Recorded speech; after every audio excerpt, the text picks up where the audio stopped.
Habits aren't inherently good or bad. Habits are behaviors that are done every day that require little thinking or concentration. Habits include all sorts of activities. They can range from getting dressed or sleeping habits to what we eat and to smoking or substance addiction. Most people would classify their habits into two categories, good and bad. But our habits aren't necessarily inherently good or bad. What actually categorizes good and bad habits has more to do with how these behaviors affect our lives and our goals we've set for ourselves. Most behaviors can be considered good or bad depending on two factors. These factors are frequency of the behavior and how the behavior affects us. Frequency of the behavior refers to how often that habit is carried out.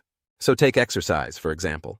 Being in the habit of exercising daily is considered a good habit because of its many health benefits, like sleeping better, increased positive mood, and maintaining a healthy weight. But even exercise can become a bad habit if the frequency of the task is overdone. In some cases, people exercise too much, several times a day, putting strain on the bodies or becoming overly focused on how their body looks.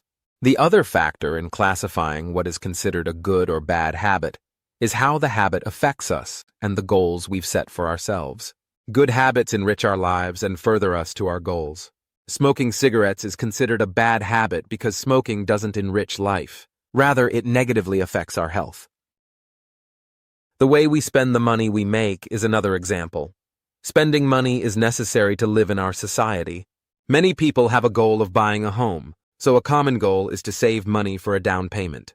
When the habit of spending starts to negatively affect our goals, it becomes classified as a bad habit. Most people go through life with both good and bad habits. Those habits may change depending on where you're at in your life. Although habits are hard to change, it can be done. The point should be to have the good habits outweigh the bad. By making conscious decisions which habits you would like to live with, you will ultimately enrich your life. Set goals for yourself. You can achieve your goals by putting your good habits to use.